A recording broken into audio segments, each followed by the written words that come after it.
Hola, mi nombre es Karina Rosell y a nosotros nos tocó el grupo 6 en el cual vamos a hablar sobre el capital de trabajo neto y los tipos de financiamiento, ¿ya? Yo les voy a hablar un poquito del origen y de los fundamentos del capital de trabajo neto. Ya, lo que da origen y necesidad del capital de trabajo es la naturaleza no sincronizada de los flujos de caja.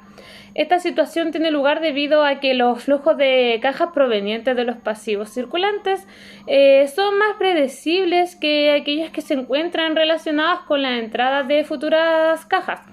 Pues resulta fácil predecir con seguridad la fecha en que los activos como las cuentas por cobrar y los inventarios que constituyen rubros a corto plazo se convertirán en efectivos. Esto demuestra que mientras más predecibles sean las entradas a caja, menor será el nivel de capital de trabajo que necesitará la empresa para sus operaciones.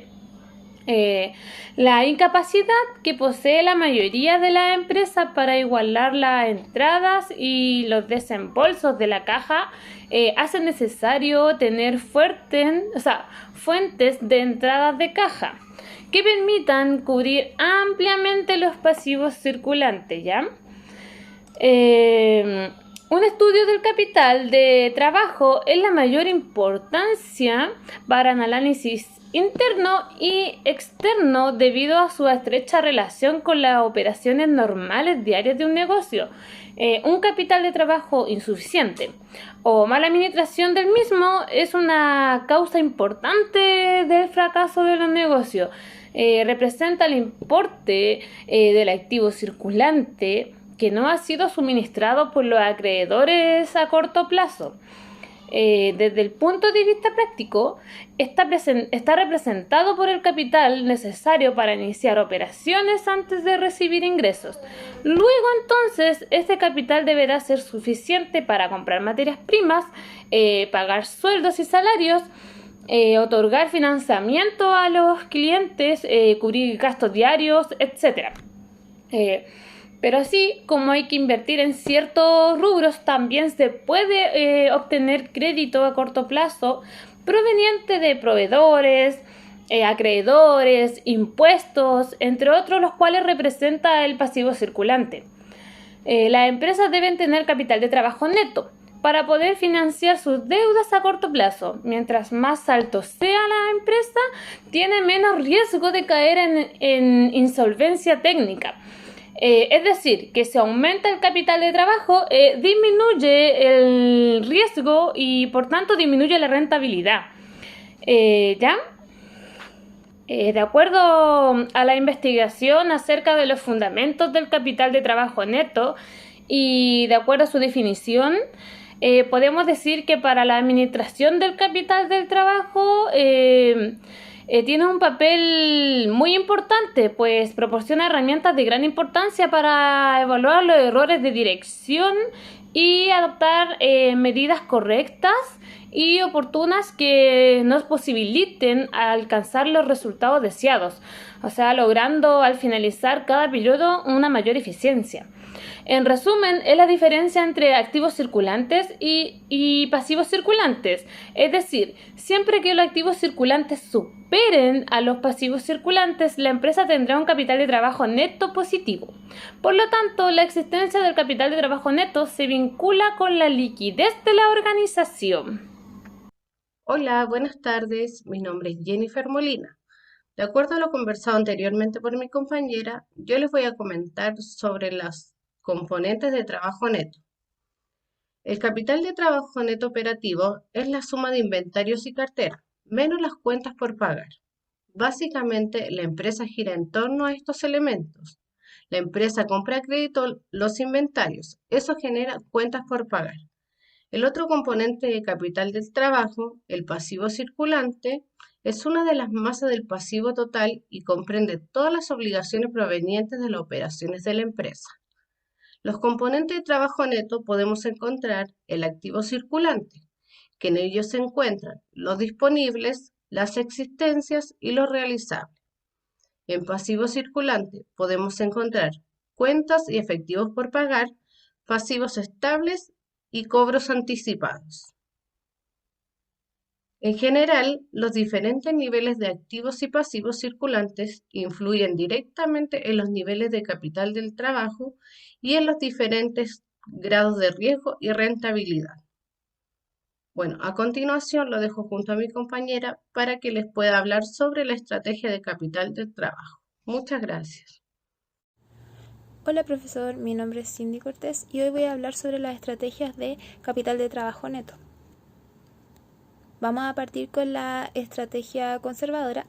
Esta consiste en financiar todas las necesidades de fondos proyectados con fondos a largo plazo, y esto lo vamos a utilizar en el financiamiento a corto plazo, en caso de alguna emergencia o de alguna necesidad, algún imprevisto que ocurra.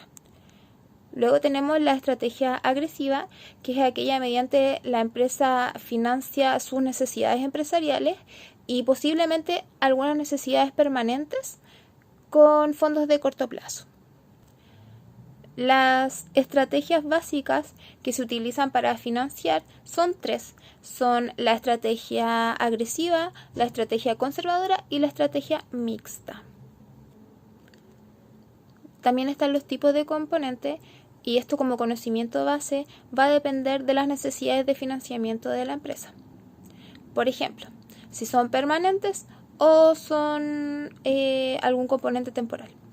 En caso de las necesidades permanentes, vamos a tener que tomar activos fijos más la porción permanente de los activos circulantes, y esto va a ser durante todo el año. Luego tenemos las necesidades temporales. Estas las vamos a hacer tomando una porción de nuestros activos circulantes, y puede variar durante el año porque va a ser según las necesidades que tenga la empresa. Según cómo sea este financiamiento, vamos a tener un riesgo alto, bajo o medio. En el caso de la estrategia agresiva, cuando es un financiamiento restringido, va a ser un riesgo alto, y cuando sea relajado va a ser un riesgo medio. En el caso de la conservadora, cuando sea restringida va a ser un riesgo medio, y cuando sea relajada va a ser un riesgo muy bajo. Buenas tardes, mi nombre es Betsy Morales y en esta ocasión les hablaré del financiamiento a corto plazo. Cuando hablamos de financiamiento a corto plazo, nos referimos a las operaciones realizadas en un periodo no mayor a 12 meses. Este tipo de financiamiento está relacionado directamente con los ingresos de la empresa y es utilizado como una forma de obtener liquidez inmediata en las operaciones realizadas con los ingresos. Tenemos dos tipos de financiamiento a corto plazo. En el primero tenemos los que son sin garantías específicas, y este tipo de financiamiento se basa en la forma en que la empresa solicita un préstamo sin comprometer los activos físicos de la empresa, como son sus inmuebles, sus maquinarias, los materiales de oficina, etc. En estas se incluyen las espontáneas, las bancarias y las extrabancarias. En las espontáneas tenemos las cuentas por pagar y los pasivos acumulados. En las bancarias, las líneas de crédito, los convenios de créditos revolvente. Y en las extrabancarias tenemos los documentos negociables, los anticipos de clientes y los préstamos privados. En el segundo tipo de financiamiento tenemos los que son con garantías específicas, en la que el prestamista exige una garantía que comúnmente puede ser de forma de un activo tangible, y en estas se incluyen las cuentas por cobrar, los inventarios y las otras fuentes. En las cuentas por cobrar tenemos la pignoración de cuentas por cobrar y la factorización, conocida como factoring. En los inventarios, los gravamen abiertos, los recibos de fideicomiso y los recibos de almacenamiento. Y en las otras fuentes, las garantías de acciones y bonos, los préstamos con codeudores y los seguros de vida. Esta ha sido nuestra presentación. Muchas gracias por su atención.